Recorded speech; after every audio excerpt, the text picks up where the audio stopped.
Bueno, gracias. Bueno, nuevamente buenas noches a todos. Gracias por estar acá una vez más.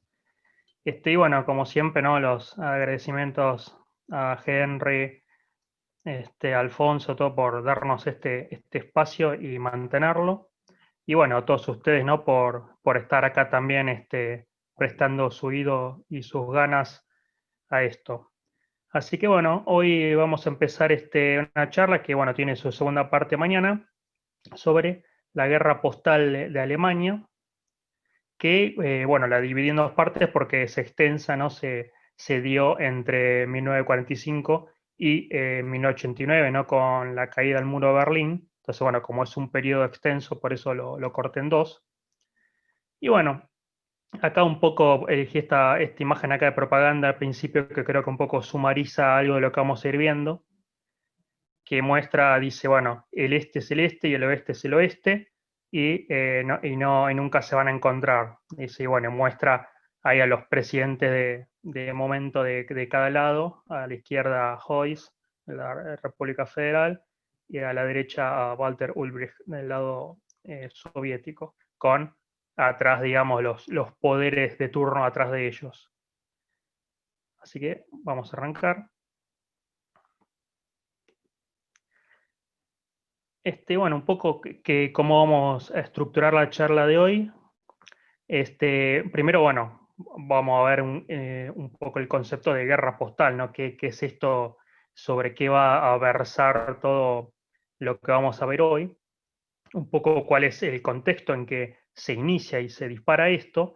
Y después vamos a ver distintos eventos y situaciones y emisiones postales, todo que van a disparar algunas reacciones y algunos conflictos entre las dos Alemanias. Y un poco, bueno, para recordar acá pongo el mapa de la Alemania posguerra, que, bueno, si recuerdan, como he hablado en su momento con la charla de desnazificación, había sido dividida, ¿no? Entre los cuatro países aliados que triunfaron, y con Berlín de la misma manera te ven dividido en cuatro, entre las cuatro potencias, como para dar un poco el contexto. Entonces, acá, bueno, un poco también la bibliografía que existe sobre este tema, hay bastante. Hay algunas revistas menores, algunas cosas, pero digamos, diría que estos son los tres principales. Bueno, está todo en alemán, pero bueno, salvo este último de la derecha que también tiene una parte en inglés, así que por lo menos es más amigable para el que no esté familiarizado con el idioma. Y si alguno después eventualmente le llega a interesar el tema, bueno, aquí tienen esta bibliografía que es muy recomendable. Entonces, vamos primero al tema de la guerra postal. Y me pareció primero, bueno, interesante aclarar qué cosa no es.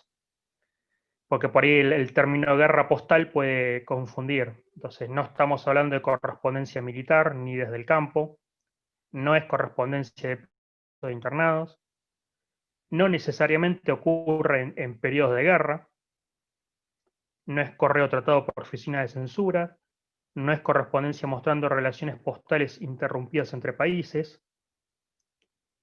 Bueno, entonces, ¿qué es? ¿De qué vamos a hablar? Y acá, bueno, acá sí me tengo un poco una definición más formal, que qué se entiende por guerra postal.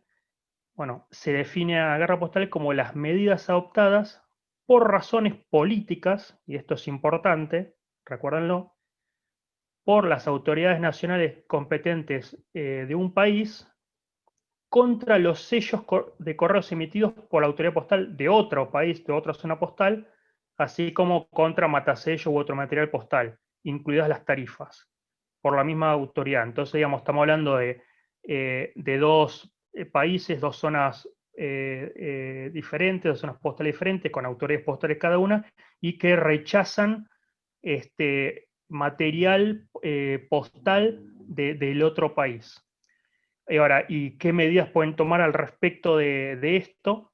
Bueno, se puede directamente rechazar la correspondencia y retornarla por los sellos que tiene o el entero que se usó, o el rechazo de otro material postal, como por ejemplo algún matasello, algún gomígrafo en particular. Puede estar también otro posible tratamiento, es la eliminación o la supresión o el tapado con alguna tinta o algo de esas marcas o esos sellos, o incluso también se puede llegar a la imposición de tasas, a pesar de que los envíos hayan sido debidamente franqueados y con, digamos, todas las normas vigentes y con sellos vigentes y válidos y todo. O también se puede dar, bueno, la adición de algunos gomígrafos específicos de propaganda. Y bueno, y acá abajo dejo ahí un link con, digamos, el principal grupo que existe de estudio de este tema, que es muy interesante y tiene, bueno, mucha bibliografía y en la página tienen bastante información. Así que bueno, ahí les dejo el link para quien le interese. Bueno, esto un poco como para entender lo que vamos a ver de ahora en más en todos los ejemplos que vamos a ir viendo, todo, van a ver que versan sobre estas cuestiones y se hacen este tipo de tratamientos que mencionamos acá. Así que antes de ir al grano con las piezas y los casos, un poco también dar el contexto inicial de cuando se dispara esto.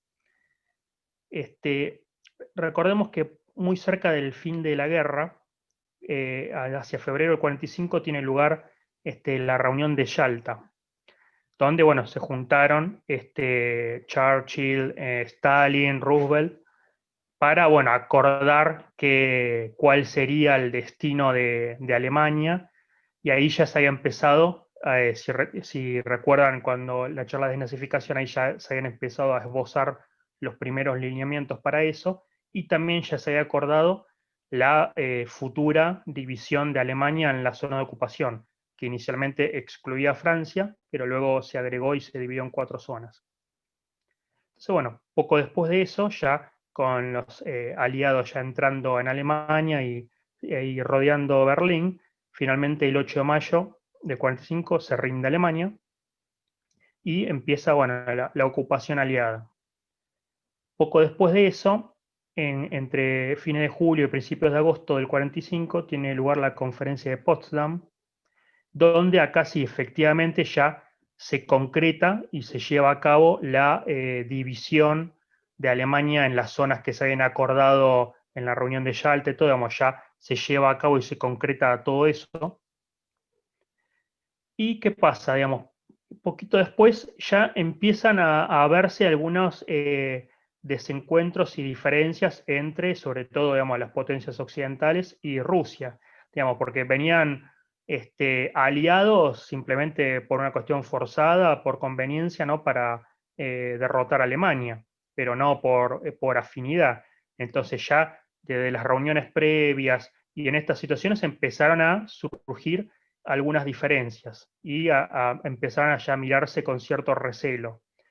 Y bueno, cuando en agosto del 45 finalmente los norteamericanos bombardean Hiroshima y Nagasaki, ahí se empieza a abrir otra grieta, que fue el comienzo de la era nuclear. Y digamos, esos recelos y esos temores se acrecentaron, y esas diferencias entre las potencias occidentales, en particular Estados Unidos y Rusia, bueno, cada vez empezó a haber más chispazos entre ellos, más diferencias, y los soviéticos, lógicamente, se empezaron a sentir amenazados ante ese desarrollo primero de los Estados Unidos de la bomba atómica, frente a ellos que aún no tenían nada. Entonces, bueno, empezó también esa carrera armamentística y se empezaron a ir separando cada vez más estos que antes se llamaban aliados. Y bueno, ya con ese contexto, esos recelos y esas diferencias que se empezaban a marcar cada vez más, ya un poco más avanzada la ocupación, hacia mediados del 48,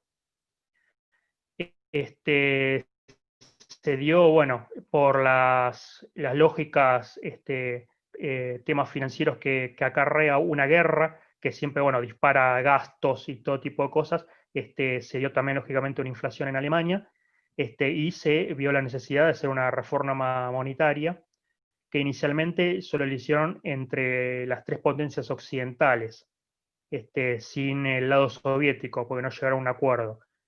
Y ahora vamos a ahondar más en eso. Pero bueno, este tema de la reforma monetaria es importante.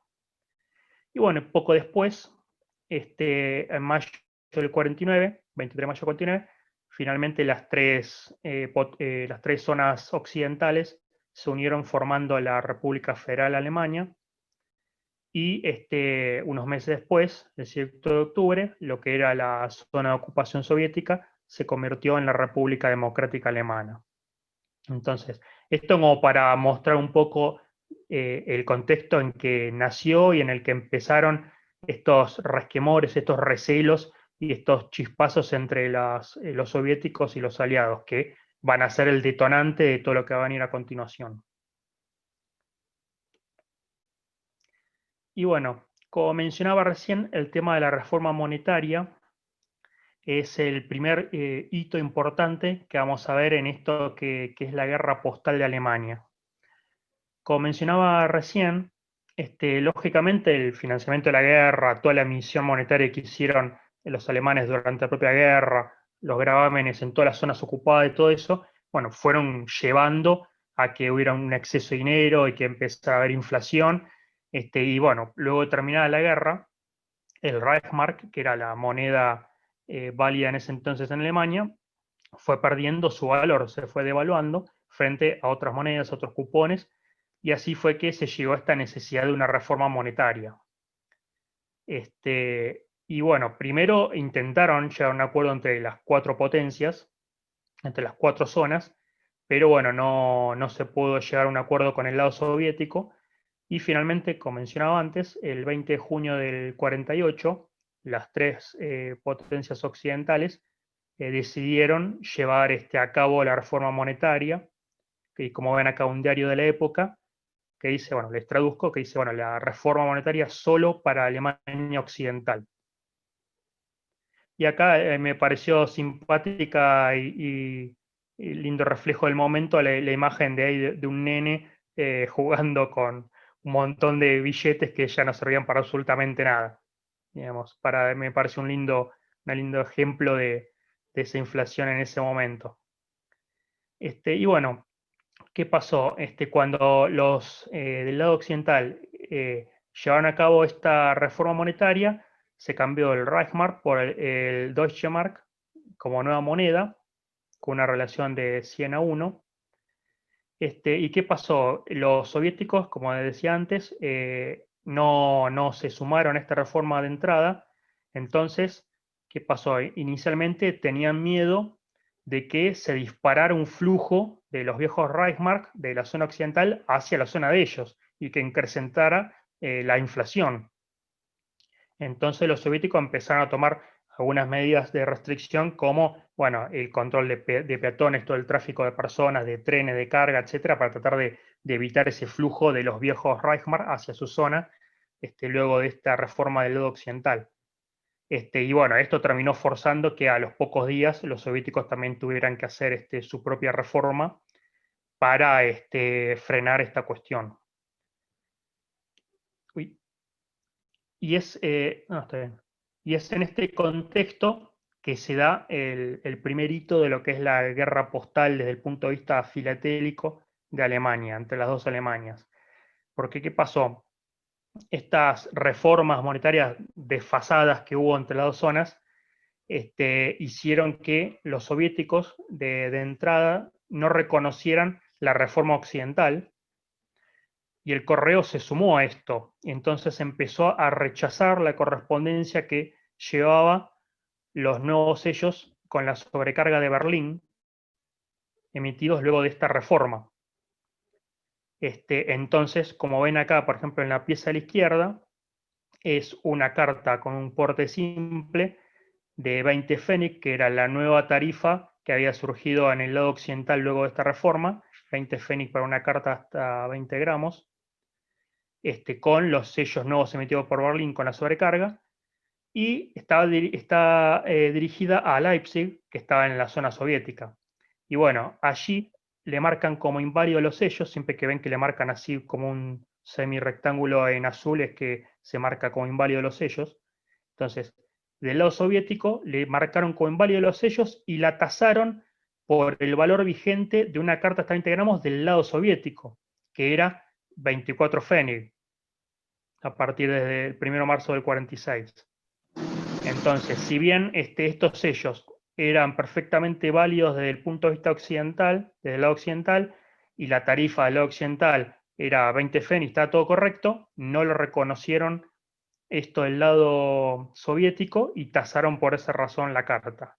Y es por esto que acá vuelvo a mencionar lo que decía al principio, de que esta guerra postal siempre está marcada por decisiones políticas, digamos, porque a nivel postal esto cumplía todas las reglas, los sellos eran vigentes, la tarifa era la correcta, estaba todo, pero por una cuestión política, estas diferencias entre las dos zonas fue que tasaron esta carta. Y ahora, ¿qué pasó? Como mencionaba antes, a los pocos días también los soviéticos se vieron forzados a hacer su propia reforma. Y el lado occidental les pagó con la misma moneda. Entonces, vemos acá la carta a la derecha, que es el camino inverso. Es una carta enviada desde Dresden, en la zona soviética, con la tarifa correcta vigente en esa época al lado soviético, que era de 24 pfennig la carta hasta 20 gramos, dirigida a la zona occidental de Berlín. Y bueno, lo mismo, no lo reconocieron los sellos como válidos, le pusieron esta marca de Nasgebür de porte debido y le pusieron 20, que era la tarifa de la zona occidental, que cayó en azul. Y bueno, nuevamente, esto a nivel postal, esta carta mandada a cualquier otro lado, o otro lado de Alemania, digamos, en la zona soviética, hubiera sido perfectamente aceptado, pero bueno, por estas cuestiones políticas, tasaron la carta en destino. Y acá, bueno, para que vean un poco la variedad, distintos tipos de gomígrafos, marcas, algunas notas que se le pegan, digamos, es entretenido empezar a hilar fino buscando todas las opciones que hay. Y bueno, acá tenemos dos casos más enviados de la zona occidental. La de la izquierda es una carta y la de la derecha es un impreso. Y bueno, ambas dirigidas, la de la izquierda es interesante porque está mandada de la zona occidental de Berlín a la zona soviética de Berlín. Tegelsud es un barrio ahí en Berlín. Entonces está dentro de la misma ciudad, pero dos zonas. Y lo mismo, mandado de la zona occidental con los sellos nuevos luego de la reforma, de la sobrecarga, y nuevamente los marcaron como inválidos y le pusieron sellos no válidos. Y acá, bueno, no salió bien el gomígrafo, pero que acá dice también de retornar al remitente, Suruk. Y la de la derecha lo mismo, es un impreso, le pusieron sello inválido y Suruk de retornar al remitente. Y nuevamente, desde el punto de vista postal, la tarifa era válida, los sellos eran válidos, todo, y nada más que por una cuestión política se rechazaron en las cartas. Otros ejemplos, el de acá de la izquierda es una tarjeta postal que tenía, bueno, también la tarifa correcta para tarjeta doméstica del lado occidental, que espero está dirigida a Naumburg en la zona soviética, y nuevamente le consideraron como inválidos los sellos y la tasaron por el valor de una tarjeta doméstica del lado soviético, 12 pfennig. Y la derecha, simplemente para mostrar otra opción, también la rechazaron por la misma razón, los sellos de Berlín de la zona occidental, pero bueno, le agregaron una etiqueta diferente de retornar al remitente. Y acá abajo, pues, no se ve muy claro en lápiz, pero dice, bueno, que los sellos con la sobrecarga esa Berlín no son válidos. Como para que vean distintas opciones, digamos, hay diferentes gomígrafos, marcas, notas, digamos, yo acá no muestro todo porque llevaría mucho, pero es interesante buscar todas las distintas formas de tratamiento. Acá a la izquierda tenemos otro simpático porque está también mandado de Berlín a Berlín, pero de zona occidental a zona soviética nuevamente. Y la persona usó justo, bueno, sello de las dos zonas, digamos, más blasfemo, usó un poco de todo. Y entonces fíjense que le marcaron solo inválido el sello occidental, no los soviéticos. Pero aún así le pusieron gomígrafo de sello inválido y se la retornaron. Digamos, uno puede haber dicho que por ahí, bueno, le pueden haber tomado los sellos soviéticos y haber tasado la diferencia o algo, pero no, directamente la rechazaron y la retornaron al remitente. Y la de la derecha es de nuevo el lado occidental pagando con la misma moneda. Esta está mandada desde la zona soviética de Berlín hacia la zona occidental de Berlín. franqueada con un sello de la zona soviética, con la tarifa vigente en ese momento todavía para la carta. Y bueno, una vez más le marcaron el sello como inválido y el suruk para retornar al remitente. Así que bueno, nuevamente, todas estas cartas a nivel postal estaba todo en orden, tenían sellos vigentes, estaban pagando las tarifas que correspondían y nada más que por esta cuestión política entre ambas Alemanias se empezaron a rechazar y a tratar de esta manera. Y ese fue como este es el primer hito, ¿no?, de la guerra postal. Acá vemos otro ejemplo con un caso de un franqueo mecánico enviado desde la zona soviética de Leipzig a Berlín. Y bueno, nuevamente, le ignoraron por completo el valor del franqueo mecánico, le pusieron Nachgebühr, porteo debido, pusieron 20, que era la tarifa de carta desde la zona occidental.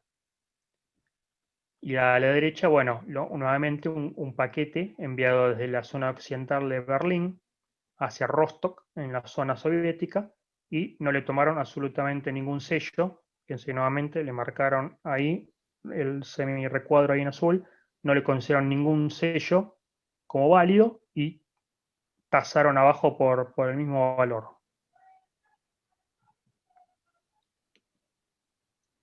Y bueno, ese era el primer punto que detonó la guerra postal alemana. Ahora, vamos al siguiente. ¿Qué pasó con el tema de la reconstrucción de Berlín? Resulta que, bueno, por supuesto Berlín, por ser lo que era la capital y foco político y todo, ¿no? Fue sujeta a cerca de 363 bombardeos todo durante la guerra y sobre todo, por supuesto, cerca del final, ¿no? Entre el fin del 44 y los primeros meses del 45, para, bueno, dar esa estocada final a Alemania, ¿no? Y terminar de liquidar la guerra. Y en esa época, bueno, cerca de un 35% de la población ya había abandonado la ciudad y alrededor de 600.000 apartamentos, edificios y todo fueron destruidos. Y bueno, como ven acá la imagen, quedó totalmente devastada Berlín. Y bueno, esto disparó que hacia fines del 48, en la zona occidental, y bueno, en Berlín en particular, se emitiera este sellito que ven acá abajo,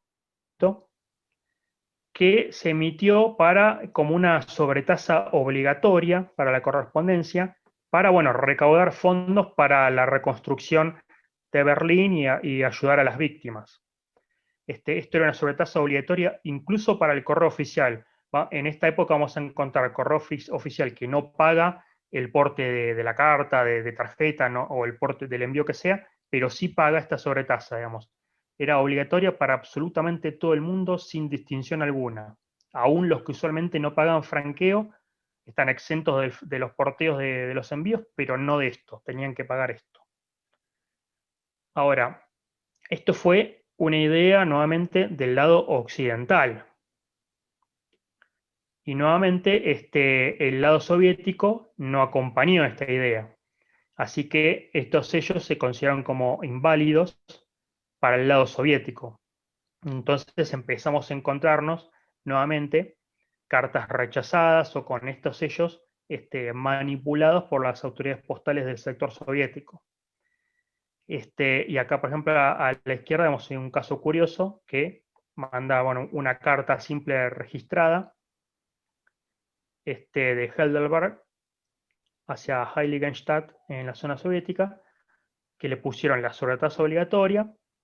Y bueno, acá no termina de quedar claro, o sea, habían puesto retornar, sello no válido, pero lo tacharon, así que no sé si se arrepintieron y la permitieron llegar. Esta no es mía, lamentablemente, justo no tengo el dorso para ver si tiene la recepción, pero me pareció curioso el caso.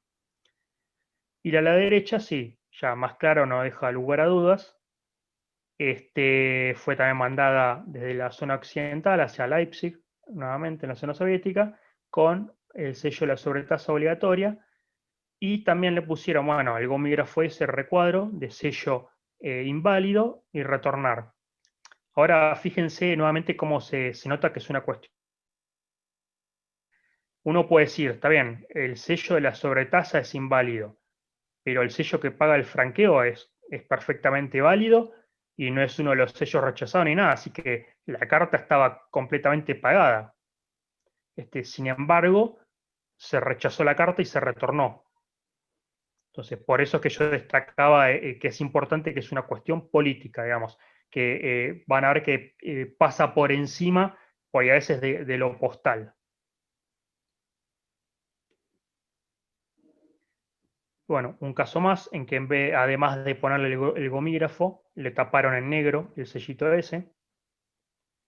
Nuevamente una carta enviada de la zona occidental hacia la zona soviética con la sobretasa obligatoria esa, y bueno, nuevamente lo retornaron. Fíjense que ya a esta altura, digamos, ya prácticamente cualquier cosa servía para eh, picanear al otro, como ya estaba la tensión, esta tensión, estas disputas esta carrera armamentística nuclear enviada para agredir al otro.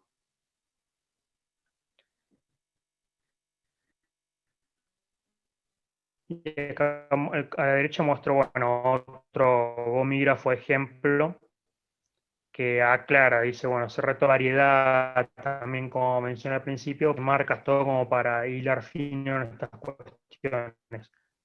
Por cuestión de tiempo no puedo mostrar todo, pero es entretenido. Tiempo. ¿Y qué pasó? Esta parte es muy entretenida.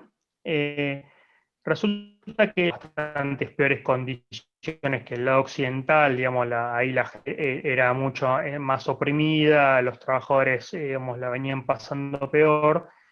Y bueno, en ese día hubo una revuelta social de los trabajadores de la construcción en concreto, que bueno, simplemente como pasa hasta hoy en día y ha pasado muchas veces, simplemente los soviéticos no se anduvieron con muchas vueltas y lo reprimieron con violencia, digamos, y acabaron con la revuelta en muy poco tiempo. Fue una revuelta del lado soviético. Entonces, 2 meses después, del lado occidental, esta pareja de sellos conmemorando esa revuelta del lado soviético. Ya, digamos, una provocación mucho más alevosa, digamos, sin disimulo en este caso. Se habían revelado la gente acá en la zona soviética y lo están festejando 2 meses luego el lado occidental. Entonces, se imaginarán que los soviéticos no hizo nada de gracia a esta misión y por supuesto también la rechazaron. Entonces acá tenemos una carta registrada dada de la zona occidental de Berlín hacia Halle-Saale en la zona soviética, franqueada con estos sellos, con el porteo ahí para una carta simple registrada, usando estos sellos y completando con este otro. Y bueno, usando esa serie y lógicamente la retornaron, con la marca ahí el gomígrafo fue su retornar y un Sulastic que es inválido. Y bueno, esta ya es mucho más, eh, digamos, palpable la provocación.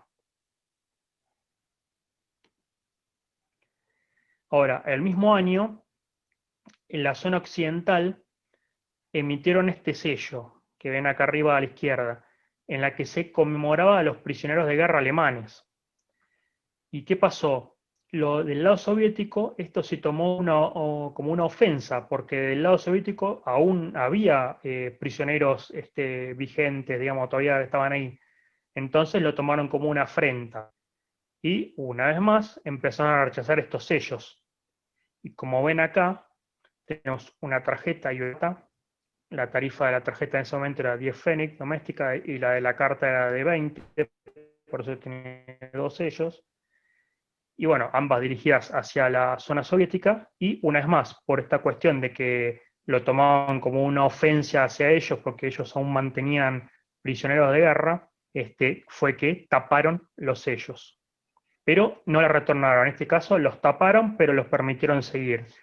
Entonces van a ver que eso que mencionaba todo cuando yo hablaba de qué es la guerra postal, que hay distintos tratamientos posibles, no hay un único que aplique siempre. Vamos a ver a veces que a veces la retornan y a veces la tapan en negro y la dejan seguir. No hubo una homogeneidad en eso, ni hubo lineamientos específicos de cómo tratarlo. Sí estaba ese abanico de opciones de qué hacer, pero no había una indicación concreta de un único tratamiento.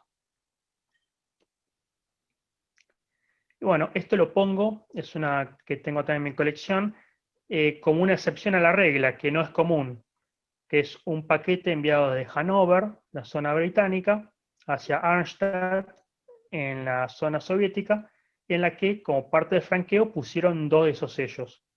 Y llamativamente, por error o porque no lo vieron o por la razón que sea, en este caso, no los taparon, ni los retornaron, ni nada. Incluso, bueno, esta marca que dice ahí en cartón rojo al frente, dice Auch Rückseite, o sea que también miren al dorso para que no la multen y sepan que hay también franqueo al dorso.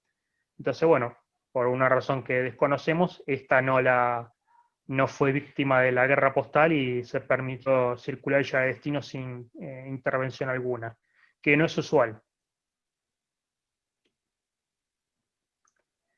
Y bueno, y así como salió ese sello, también se metió esta banderita conmemorativa por la misma razón, y con una imagen similar, ven, con el prisionero con alambre de púas. Y bueno, así como tomaron como ofensa el sello, lógicamente, esto recibió el mismo tratamiento. Y acá pueden ver esta carta, mandada también desde Múnich a occidental hacia Rosdorf, en la zona soviética, bueno, que había sido cancelado con esta bandereta, con esta, acá lo mostré aparte en limpio para que se vea bien, y acá abajo amplié la parte sobre el sello para que vean que se ve la cabecita del prisionero y el alambre de púas y las palabras de la leyenda. Y bueno, taparon en negro toda la marca, y aún así eso no fue suficiente y la retornaron también.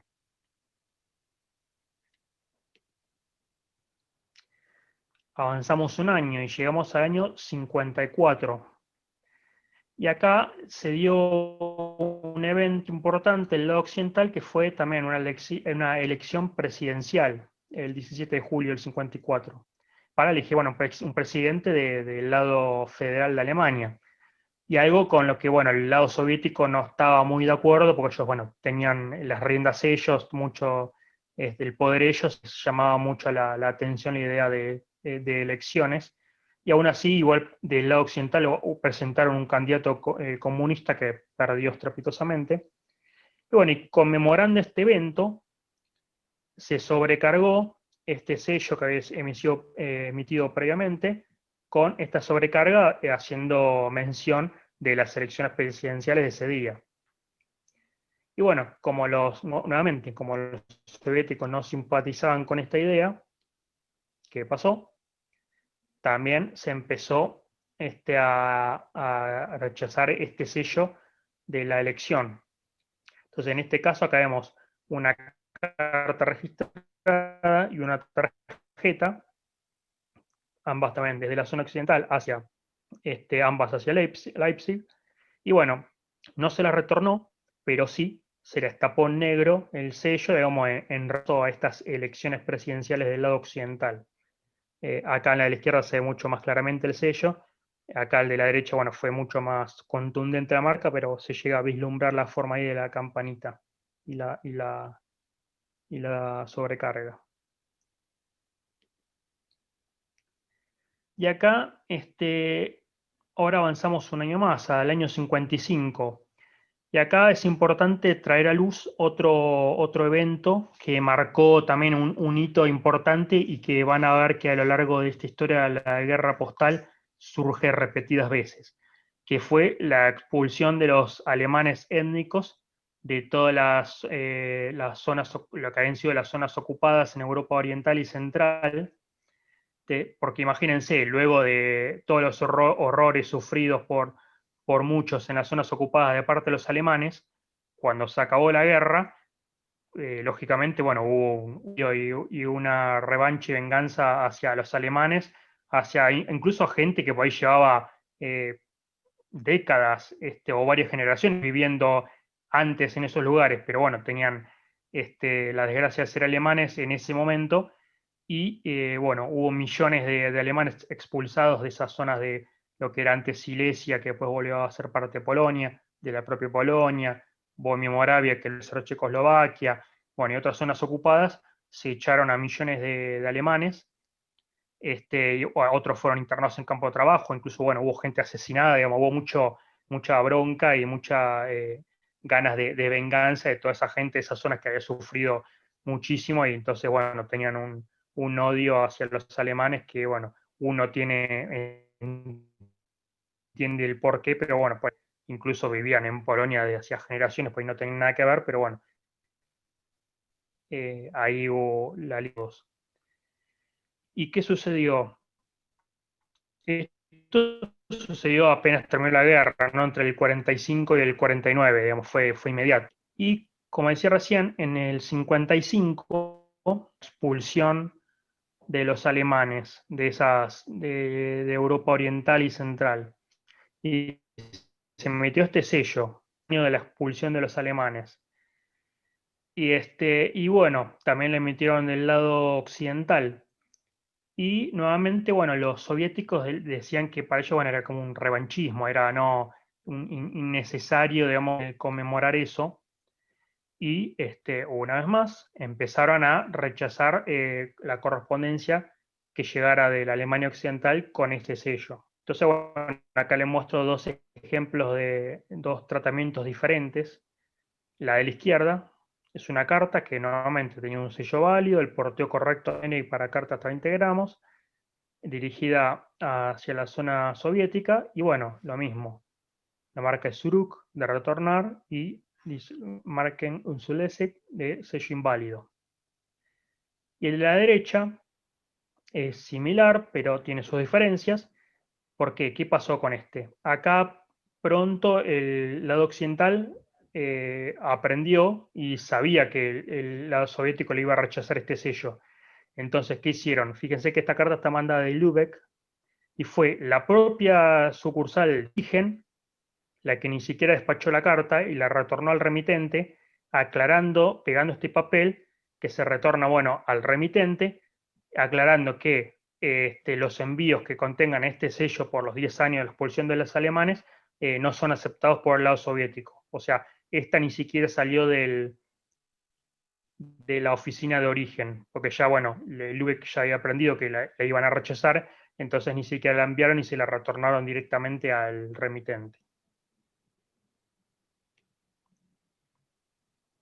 Y bueno, acá un caso más en que el gomígrafo solo dice retorno, no como antes que te decía sellos inválidos, y eso se lo manuscrita arriba. Marquen un decir. Y por la misma razón se lo retornaron.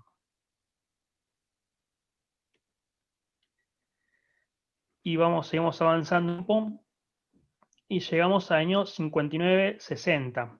¿Que ahí qué pasó? Este fue el año que la ONU declaró como Año Mundial del Refugiado.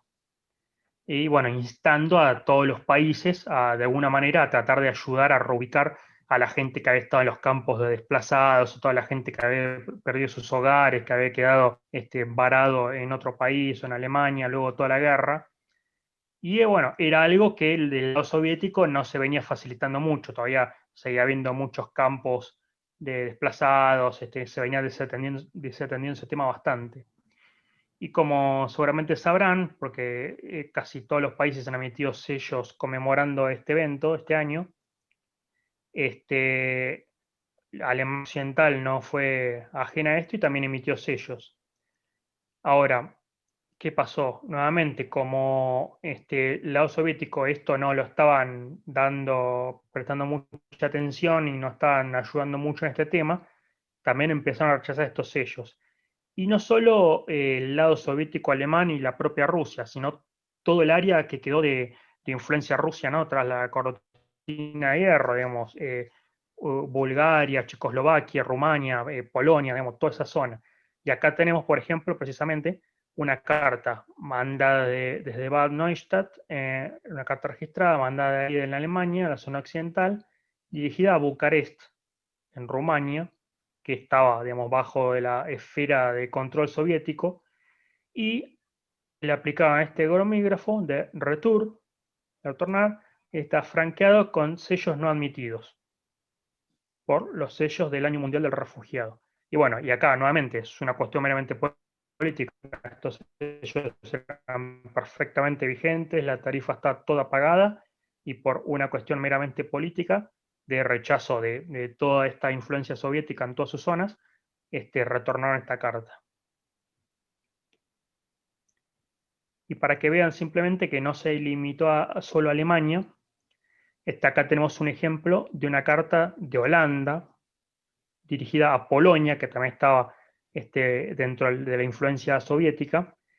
Y esta carta, por ahí acá, bueno, no se ve mucho tras los manchones negros, pero el refugiado que emitió Holanda, que son estos que se van a la izquierda. Entonces, en este caso, en Polonia, no la pero taparon rotundamente los sellos y se la permitió circular. Pero bueno, nuevamente no le dejaron pasar sin intervenirla. Y esto, bueno, lo pongo para mostrar que por ahí no solo aplicó a Alemania. Alemania Occidental tenía un particular foco, digamos, con ellos eran muchísimo más estrictos, pero eventualmente también por ahí intervenían piezas de otros países, como es este caso.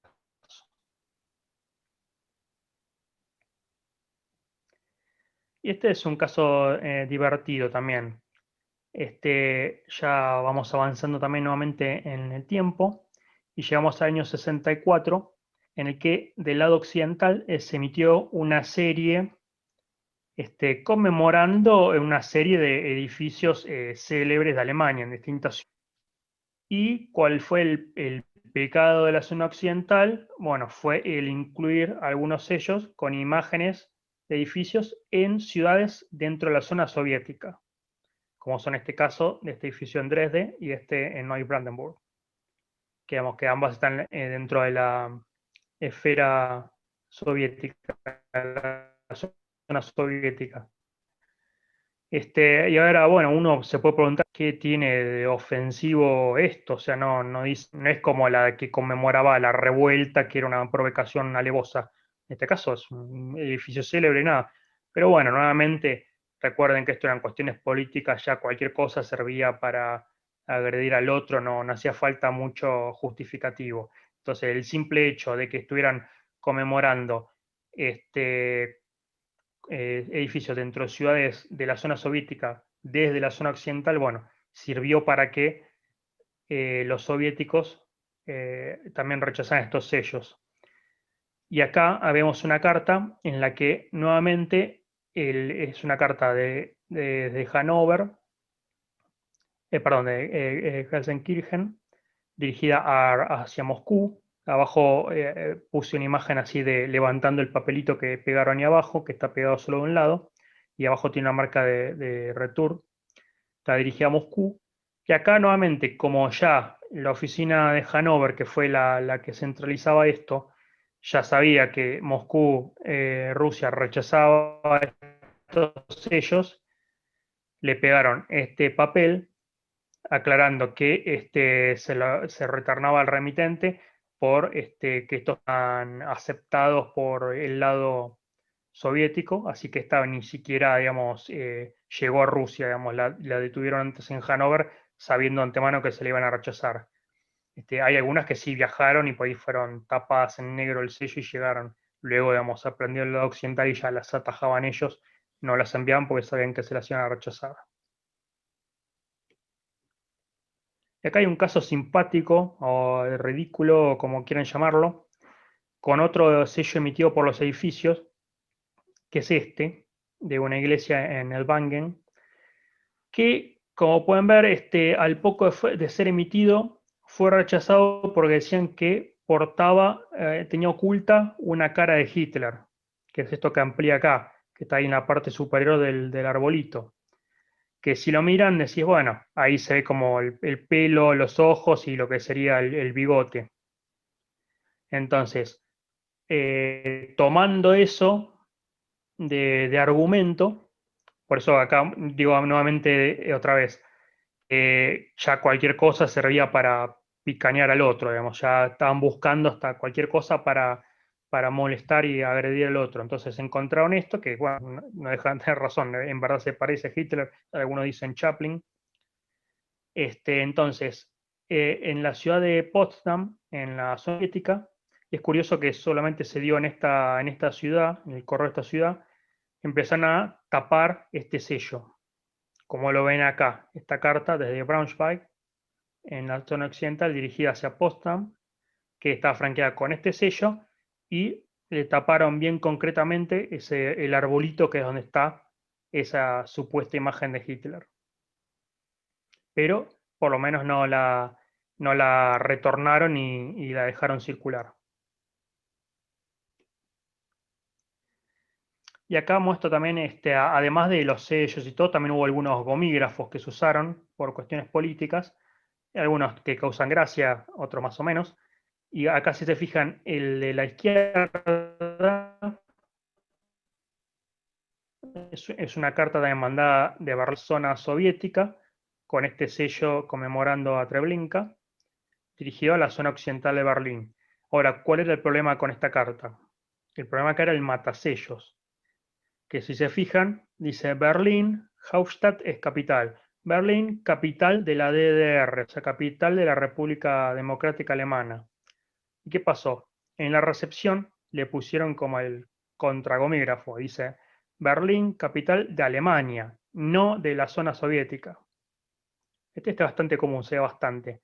Entonces, este es casi inofensivo, a veces uno ya se ríe de estas cosas, pero bueno, eran esas pequeñas picaneos entre ambas autoridades postales. Pero bueno, se respondieron, digamos, el matasello con el gomígrafo, pero por lo menos no se interrumpió la correspondencia, ni se retornó ni nada. El de la derecha también es una carta enviada de la zona soviética hacia Berlín Occidental. Y bueno, y habla con acá un eslogan hablando bueno, de las juventudes, como que van a ser, son el foco nuestro en la paz y van a ser el futuro para las guerras que vengan y todas esas cosas. Y al llegar a la zona occidental, le pusieron un gomígrafo que dice, pero nunca, pero nunca bajo la dictadura comunista. También, digamos, esas pullas políticas, digamos, estas contrafos. Hay otros, pero bueno, no, como decía antes, no da el tiempo ¿no? para mostrar todos, pero es muy divertido, entretenido, todas las distintas cosas que se van contestando, sacando y agrediendo. Y bueno, y capaz a esta altura se pregunten, decís, bueno, ¿y la UPU qué hace con esto? ¿Hace la vista gorda? ¿De alguna manera lo controla, lo supervisa o qué pasa? Y acá hay que tener en cuenta que por ahí varios países, varios de estos, dentro de la zona de influencia soviética, la propia Rusia, la zona, la República Democrática Alemana, el lado occidental también, o Polonia, todos esos países, incluso otros comunistas como China y otros, a veces se han atenido a artículos concretos de algunas convenciones postales y los han mencionado explícitamente en gomígrafos, como ven acá, extraje algunos. Entonces, por ejemplo, retornado, no admitido, artículo 28 de la Convención de la UPU, retornado el artículo 36, inciso 4, no sé qué, de la UPU, convención, artículo 60, inciso 1D del Congreso de Ottawa del 57. Entonces, hay veces que se argumentaba en eso. A veces, medio aprovechándose de la ambigüedad de algunos artículos.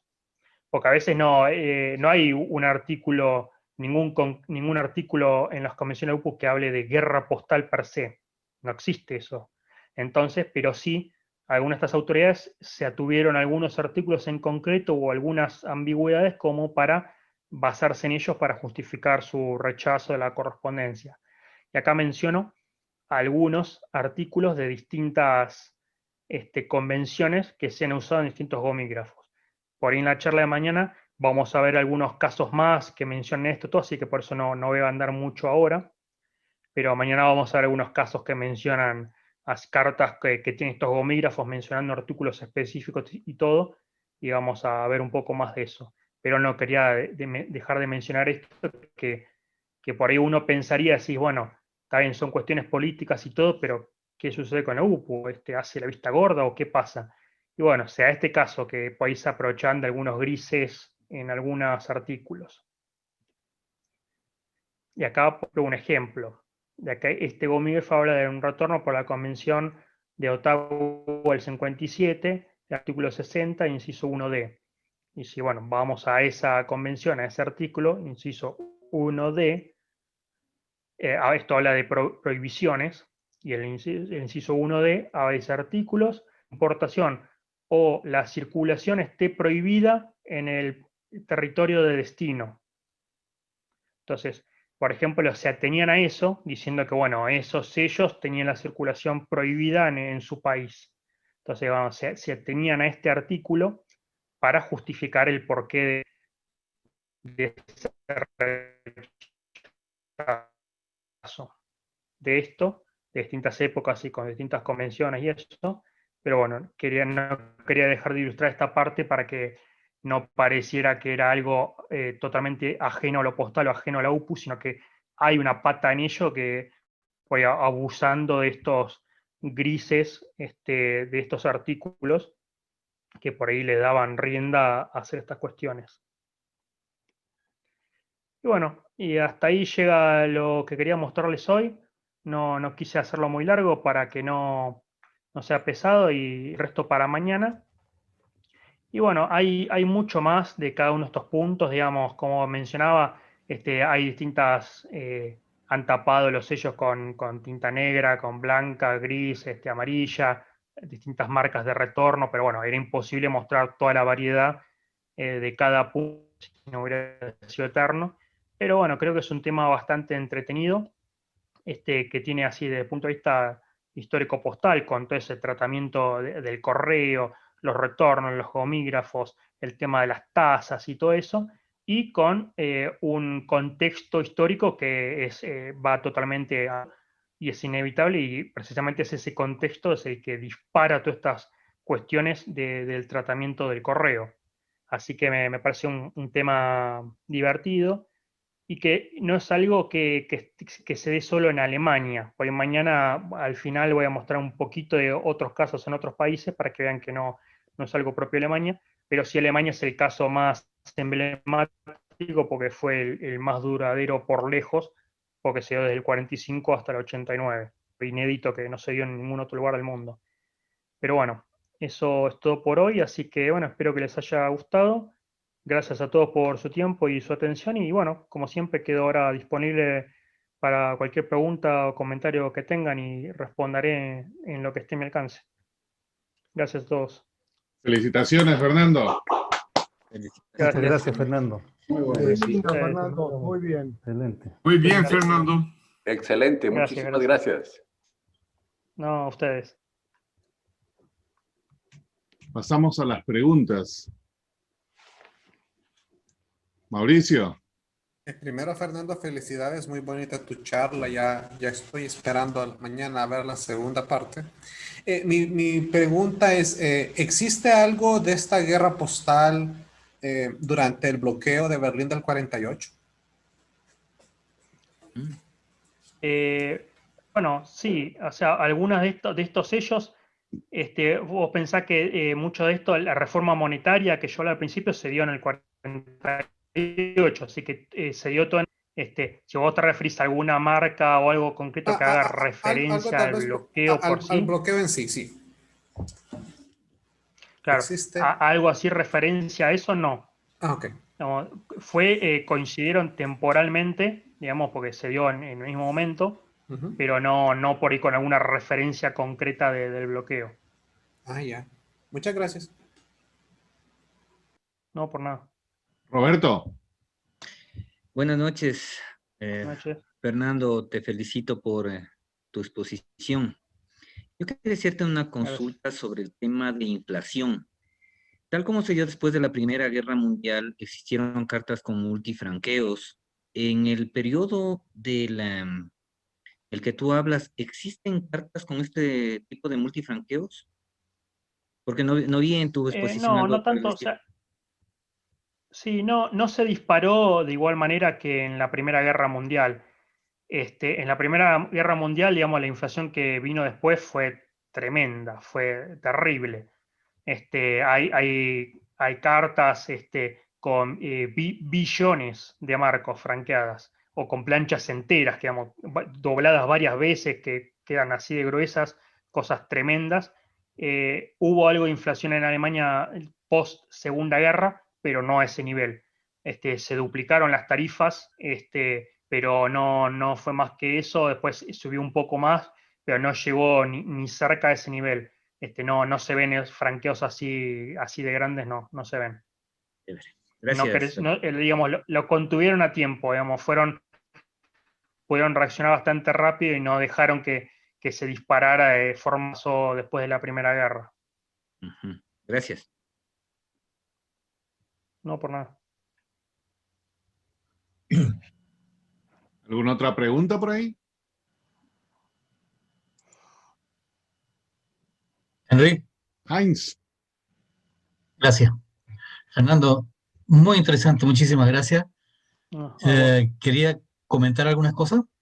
En los años 80, por ahí de haber sido, más o menos, efectivamente este era un tema que aparecía en las revistas filatélicas alemanas y mostraba la variedad y la variedad que tú muestras es realmente muy rica, muy amplia, y veamos qué más viene mañana. Efectivamente ocurría esto que muy bien relataste del ir y venir, ¿no es cierto? De hacer una cosa y tener la respuesta por el otro lado, obviamente en sentido restrictivo.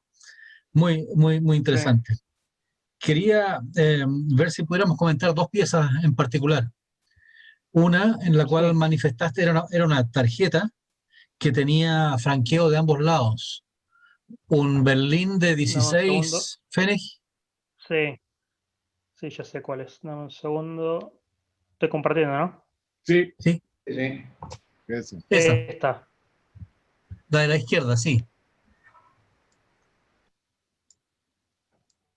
Se fue. No, ahí ya llegó. Esta. No, la que habías mostrado antes. La que tiene franqueo de las dos berlines. La que tenía, esa, sí, la de la izquierda. Esa. Sí. Mira, si te fijas bien, tiene arriba el sello de salida de Berlín con los de 16 Pfennig, que era el sello rechazado, ¿no es cierto? Era el sello rechazado. Sí. O sí que la redespacharon de la zona soviética. Exactamente, si tú comparas los matasellos son distintos, son completamente distintos. Y aparentemente no se produjo el retorno como estaba indicado arriba a la izquierda. Zurück, unzulässig, significaba, claro, que debía devolverse y que no estaban aceptadas esos sellos. Pero aparentemente, por alguna razón desconocida, tiene los mismos 16 Pfennig, que no necesariamente correspondían, pero haberle puesto 16 más 16 habría sido demasiado para una carta. Yo creo que esa fue redirigida. Pero no, ahora que lo decís, yo creo que tal vez sí se la retornaron al remitente y capaz que el remitente de vuelta le puso los 16 con sellos soviéticos y la mandó finalmente a Berlín de vuelta. Habría que ver dónde estaba Berlín 113. Si Berlín 113 del matasello estaba en el lado occidental, entonces sí. Sí, porque si no le hubieran retornado y lo hubieran entregado de alguna manera, tendrían que haber tachado el Zurück. Sí, bueno, a veces uno no sabe por qué se hace. Le pusieron el Zurück y tacharon el Berlín C2. Sugiero creo, ahora que sí, muy buena observación. Yo creo que retornó al remitente y la redespachó de vuelta al propio remitente, agregando los 16 de vuelta, pero ahora con sellos soviéticos. ¿Podrías confirmar eso eventualmente investigando si el Berlín 113 del segundo matasello es del lado occidental? Sí, voy a buscar ahora, no. Esa era una pieza que quería comentar, y la otra es esa pieza que era una carta que estaba dirigida a Moscú y que tú dices que no salió del lugar de origen, que tenía una pegatina encima. Sí, ya sé cuál. Está por acá. Esta. No. Esa que tiene el retour y abajo se ve que estaba dirigida a Rusia. Lo que dice ahí en alemán no es... ¿Sabes por qué digo? Fíjate que la etiqueta dice Hannover. Sí, que es sí, pero tú dices que esa no salió de Alemania Occidental. Lo que dice ahí es que fue de vuelta de Rusia sin indicación de las razones por las cuales fue de vuelta. Eso es lo que dice. Hoy al recibir Hannover le que no salió de Alemania Occidental. Die Sendung ist von den Postdienststellen der UdSSR ohne Angabe von Gründen zurückgesandt worden. Sin indicación de razones, fue de vuelta. O sea, estuvo en Rusia. Claro, Rusia le aplicó el gomígrafo de return y en la vuelta en Hannover le agregaron el papel que claro. Tienes razón. Para explicarle al remitente por qué fue de vuelta. Sí. O, digamos, en este caso sin razón, pero sí que había sido de vuelta de Rusia y no es que no haya salido para allá. Claro. Muchas gracias, eso quería comentarte. Digamos que de Rusia, claro. Sí, tienes razón, gracias por la aclaración. Sí, gracias, Fernando. Entendido mal. Muchas gracias. Tienes razón, gracias. No, vos. Alexander. Buenas noches. Fernando, felicitaciones nuevamente por la charla en tu especialidad alemana.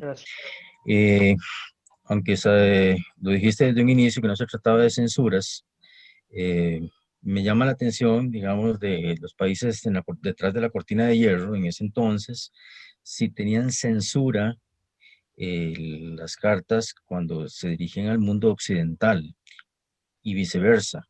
Cuando recibían estos países, o especialmente Alemania, la DDR, si al recibir correspondencia del mundo occidental eran censuradas.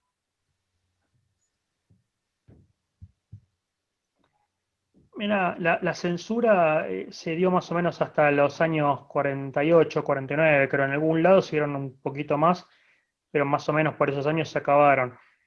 En estas cartas no estaban ya censuradas, bueno, en concreto no, pero bueno, no eran, lo que yo mencioné al principio es que no eran, esto no era tratado por una oficina de censura, eran el propio correo, pero ya en esta época ya no aplicaba la censura. Creo que en algún lado, me parece que en Austria sí, todavía hay tiempo, no recuerdo exacto, creo que sí, un par más de años, pero ya en la mayoría de lugares ya no se estaba. Pero sí, no vas a ver ya, por ahí sí, en alguna mandada por ahí de repente al exterior en los primeros años, 46, 47, que por ahí todavía estaban las censuras aliadas en las zonas ocupadas y eso, por ahí puedes ver alguna carta que estaba dirigida al exterior, algunos de estos países detrás de la cortina de hierro, pero no son tantas. Como la mayoría no... ya durante la guerra incluso el correo doméstico alemán no se censuraba. Los primeros años puedes encontrar alguna, mandar exterior de eso, pero son los menos. La mayoría, como se da dentro de la propia Alemania, digamos, de las dos zonas, no vas a encontrar ahí censura. Ok.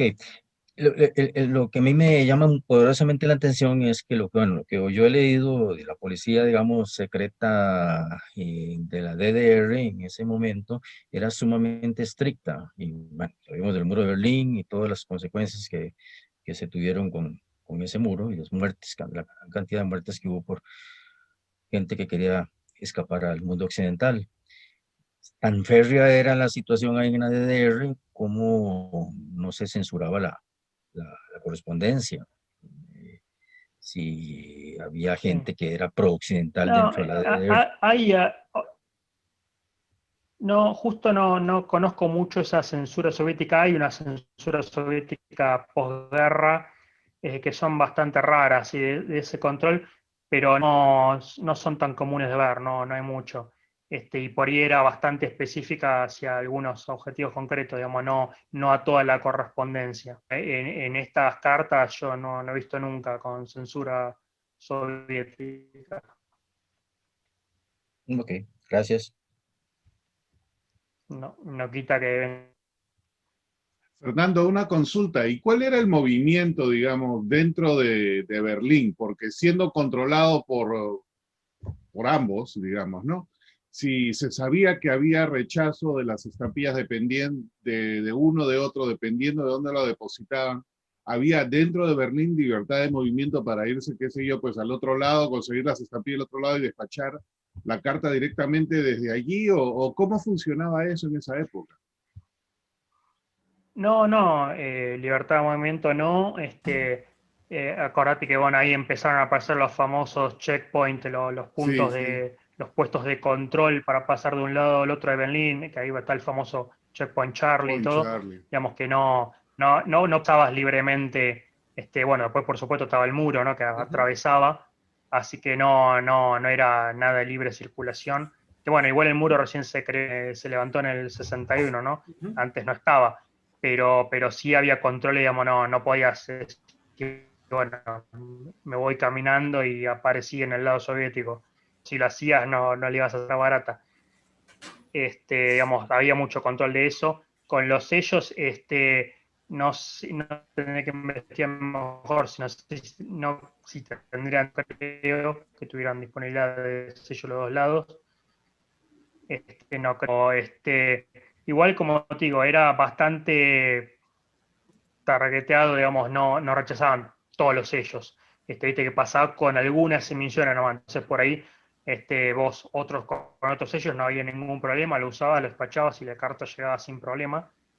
Pero bueno, siempre fue reacción a algunas emisiones concretas que conmemoraban algo específico. Okay. O por ahí en la primera etapa, el primer hito que fue el de la reforma monetaria, y sí, ahí rechazaban todas esas cartas porque emitieron esa serie con la sobrecarta de Berlín, todo, que fue por luego esta reforma y todo, y por ese rechazo a la reforma y todo, puedes encontrar que pasó y zafó sin que la tasen. Hubo un caso que por ahí, no sé, no estuvieron atentos o no lo tuvieron en cuenta, sobre todo en los primeros momentos, de que por ahí no fue rechazada. Pero una vez como que empezaron el ida y vuelta, que empezaron a rechazarse de los dos lados, bueno, ahí se empieza a disparar, digamos, ya como más una agresión y a darse eso. Pero había, como te digo, de todas formas podían usar otros sellos, no eran los únicos sellos vigentes, entonces podían usar otros sellos sin mandar sin ningún problema la correspondencia, porque no es que estaba interrumpida el correo entre ambos lugares. Seguía existiendo sin problema alguno, solo que estas restricciones con algunas emisiones y algunas cosas en concreto. Gracias. No, por nada. Miguel. Sí, muy linda la charla, Fernando, la verdad que fabulosa. Me pareció muy interesante. Te quería preguntar, frente a esta situación, bueno, evidentemente el que tomaba más restricciones era la parte oriental, ¿no es así? ¿El correo occidental en algún momento no sacó algún tipo de instructivo para explicarle a la gente qué sellos no convenía remitir hacia la zona oriental, o no se sabe eso, o no lo había? La verdad no sé, yo no he visto algún aviso así, Lo que sí vi, que por ahí algo voy a mostrar mañana, es que ha habido boletines de la UPU enviados a los correos de distintos países informando de que tal país se había quejado de alguna emisión de tal otro. Entonces, eso sí lo vi, digamos, una circular de la UPU avisando de eso, de que tal país de Polonia se ha quejado por una emisión de Alemania, de no sé qué, y para que todos estén al tanto de eso, que no tengan en cuenta en ese miramiento de su correspondencia. Pero eso a nivel UPU con correos. Después, cómo bajaban los correos ya en cada país eso, o si lo hacían, ahí no sé si había algún informe particular o algo, pero imagino que algo debería haber. Por ahí se ensartaban todos de entrada, votaban todos, pero bueno, después han aprendido, entonces unos cuesta bastante encontrar piezas, no, así que me imagino que debe haber pasado algo así, que por ahí hubo unos primeros casos que rechazaron, le rebotaron varias, y después, bueno, aprendieron y empezaron a omitir esos sellos en la correspondencia hacia ese lugar. Así que algún hizo algo así por el estilo tiene que haber habido. No lo he visto en particular, pero imagino que algo tiene que haber, sí. Incluso me imagino que algunos aparentemente parecen intencionales, porque digo, la verdad que mandar una carta a Alemania Oriental con los dos sellos de la propaganda de la huelga es un poquito una provocación de la misma persona que lo manda, ¿no? Tiene que haber pensado que algo iba a pasar, pero bueno, a lo mejor lo hizo justamente por ganas de hacerlo. Sí, sí. Un montón de cosas filatélicas, armadas, las hay. Pero también es lindo por ir que no filatélica, porque en definitiva Sí. recuerden que también esta división de Alemania. Fernando, te voy a apagar el video porque se te escucha entrecortado y de ahí vamos con Andy.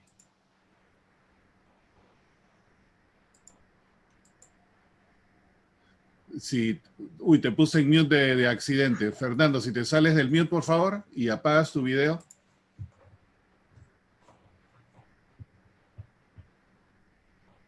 Ahí está. Ahí está. Bien. Andrés. ¿Escuchan? Sí. Quiero destacar dentro de la linda charla de Fer que existe bastante correspondencia filatélica de ese tipo y la que él muestra es específicamente bastante no filatélica. Hay algunas que sí, por ejemplo la de la provocación, esa que bien mencionó recién Miguel, esa seguramente la hizo a propósito un filatelista o un político tratando de llamar la atención.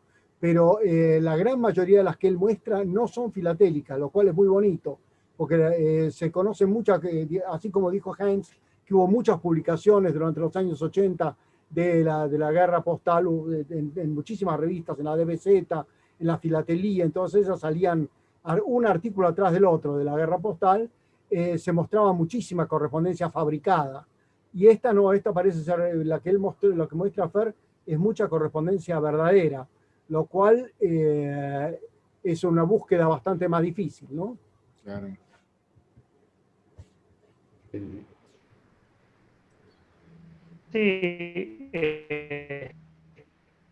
¿Me escuchan mejor ahí? Sí. Sí. Siempre trato de buscar lo menos posible. A veces en algunos casos, bueno, cuesta emisiones, no abundan las piezas. Me consigo una filatélica hasta que, bueno, tal vez en algún momento pueda encontrar una mejor, más abundante, y otros en los que realmente no aparecen piezas.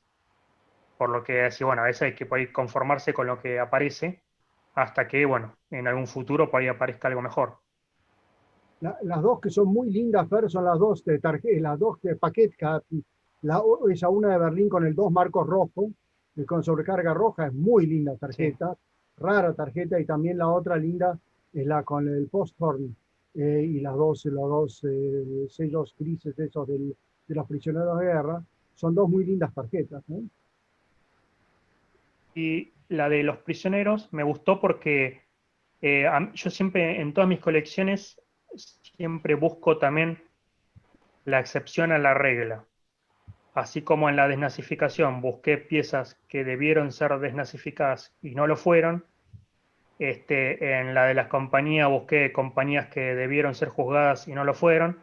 Bueno, acá me planteé lo mismo. Dije, bueno, a ver si encuentro alguna pieza que debió ser intervenida por esta cuestión de la guerra postal y no lo fue. Y bueno, encontré por suerte ese paquete que, con esos sellos que claramente eran rechazados siempre. Y en ese caso, vaya uno a saber por qué, si fue por omisión, porque no se dieron cuenta o por el motivo que fuera, eso es imposible saberlo. En ese caso, bueno, intervinieron y pasó inmaculado el paquete cartel con los sellos.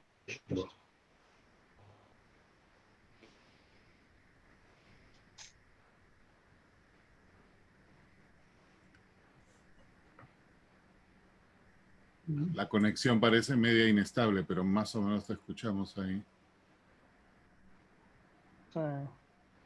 ¿Otras preguntas o comentarios? Un comentario, me llamó mucho la atención este sello que decían que tenía una cara de un Hitler oculto y en realidad pareciera que hasta tuviera un sombrerito, así que parece más Chaplin que Hitler. Pero curioso que hasta ese pequeño detalle, esa estampilla, Fernando, como de qué tamaño es? Es chiquita, ¿verdad? Como de 2x2. Sí, sí. O sea que... Es del tamaño de una Germania, de un San Martín de Argentina. Sí, me imagino a alguien del lado soviético, de la DDR, revisando todos los sellos a ver si encontraba hay que algo. lidiar con... Sí, porque ya, cualquier cuestión servía para picanear al otro. Fue una polémica que causó mucho revuelo en su época. A veces que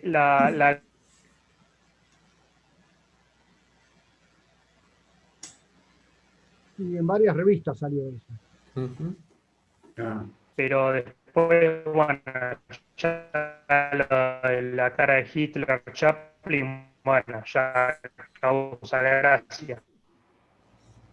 Después de haber pasado una guerra, le veían a Hitler en cualquier parte. Pero también lo interesante es el tiempo que duró, ¿no? Porque no es generalmente ese tipo de cosas 2, 3 años, pero eso duró décadas. Bueno. Sí. Ahí...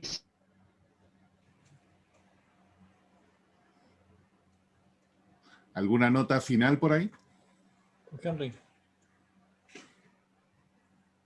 Henry, ¿te puedo hacer un comentario? Sí, adelante, por favor. Bueno, Fernando, excelente.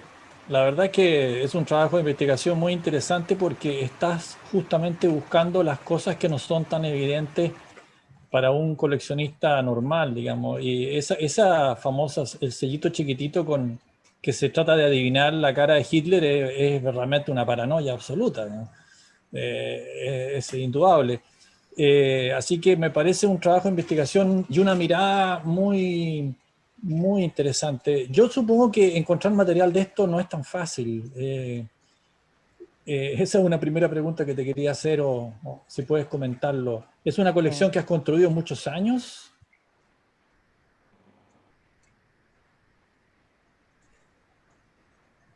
Fernando, ¿no estás?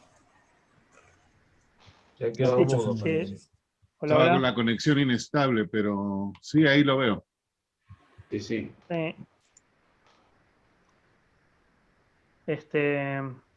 Bueno, espero que me escuchen. Hay piezas que se consiguen fácil y hay otras difíciles. Hay algunas que llevo años buscando y aún no encuentro, y hay otras que uno busca en el campo y aparecen toneladas. Pero de las que aparecen muchas, hay mucho filatélico. Ahí es lo que cuesta bastante más. Esta colección mía llevo 4 años armándola. Y bueno, todavía me faltan bastantes cosas, pero va queriendo. Y hay cosas, como digo, hay cosas que realmente cuesta bastante conseguir alguna vez, pero que no aparecen seguido. Sí sé mucho, si vos te entras al campo, vas a ver un montón de filatélicas armadas. Pero cuando te pones a buscar otras cosas, cuesta más. Y lo que cuesta más es buscar enmiendas o buscar, no sé, una muestra sin valor, un papel de negocios. Ahí lo normal, como pasa siempre, son las cartas, las tarjetas postales, los impresos. Realmente difícil encontrar. Lo otro que quería comentar también en relación a una observación que hizo Alexander Romero respecto al tema de la censura, porque él lo que hizo fue un comentario respecto a la censura en general en los países de la órbita soviética. Y si bien es cierto, no es parte de tu trabajo, porque tu trabajo es distinto, digamos, de hecho dijiste claramente que no es un trabajo sobre censura, pero para los que le interese, el nivel de censura que había en la correspondencia era absolutamente y total, gigantesco. Hay un libro muy interesante que publicó el Collectors Club de Chicago hace muy pocos años, y es un libro maravilloso, una investigación de dos, uno ucraniano y otro experto en filatelia soviética, la época soviética, en que ilustran lo que era la máquina de censura. Trabajaban, no se pueden creer, decenas de miles de personas, sabría toda la correspondencia que iba hacia el extranjero o que venía del extranjero. Y la DDR no fue una excepción, ¿eh? Ahora, fue mucho más fuerte al principio, en la década del 70 empezó a aliviarse, en la época de Brezhnev, pero realmente, que no quede en duda, se censuraba toda la correspondencia, incluso lo que pasa es que era una censura encubierta. Es decir, se marcaba de una manera determinada, por ejemplo, las personas que eran sospechosas. Bueno, no me voy a alargar sobre eso, pero hay literatura para los que les interese, digamos. Es un trabajo que se ha estado investigando hace poco tiempo, después de la década del 90, porque la Unión Soviética, de hecho, desclasificó algún tipo de material y se pudo entrar a los archivos. Esto era una cosa que antes se desconocía. Ahora se sabe cómo se operaba. Y la DDR también, la DDR censuraba la correspondencia al extranjero, pero incluso les cuento una anécdota. Conozco chilenos que vivieron en el exilio después del 73 en Alemania democrática y les revisaban todas las cartas en la década del 70. Así que eso era una práctica habitual, digamos. Sante. ¿Alguna nota adicional por ahí? Henry. Sí, adelante. Sí, bueno, Fernando mencionó que ¿cómo se llama? Ambos sectores aplicaban artículos de la UPU muy arbitrariamente y muy a conveniencia. Pero no sé si lo dijo o no lo capté bien, la UPU en sí, ¿qué papel jugaba ante esas diferencias entre esos dos sectores geográficos? ¿Me escuchan? Sí. Sí. Ok. Bueno, sí, ya lo mencioné, la UPU digamos, no, Otra vez no está cortado. intervenía de manera alguna. Digamos, a ver, la UPU no intervino en este sentido, ¿no? Y no arbitraba ni nada. La UPU no, su única opción era a veces convenciones circulares a los correos informando que alguna autoridad postal se había quejado de alguna emisión. El país se había quejado por alguna emisión. Pero, digamos, ese era el único de las cartas, esa cosa no tenía injerencia alguna, no intervenía. ¿La UPU tiene algún poder de sanción? Porque, digamos, la parte de notificación definitivamente la hizo, ¿no? Por lo que están comentando, pero ¿tiene el poder de sancionar? No estoy seguro, no te quiero mentir. Quizás por eso solamente hacía su parte de notificar. Me imagino que, no sé, algo me hace pensar, me imagino que no, por eso cumplía su parte notificando, pero más allá quizás no podía hacer nada. Porque si no, me imagino yo haciendo un paralelo con esas emisiones nocivas que vemos ahora. ¿Cuál es la posición de la OPU? Ninguna, ¿no? No estoy seguro, no lo conozco en detalle, según a la facultad para interceder, pero no he visto que suceda, como vos decís, hay misiones nocivas por 5 décadas, no intercedió ni sancionó a nadie, así que no, Sí, pues. no creo. Es más un ente, bueno, no sé, iba a decir un árbitro, pero un árbitro puede sancionar, pero un mediador, diría, no sé, digamos, no, pero no, que yo, por lo menos no he visto que haya sancionado a alguna autoridad postal nunca, no. Pero bueno, no es algo que haya analizado en detalle, no, no estoy seguro. Okay. Gracias.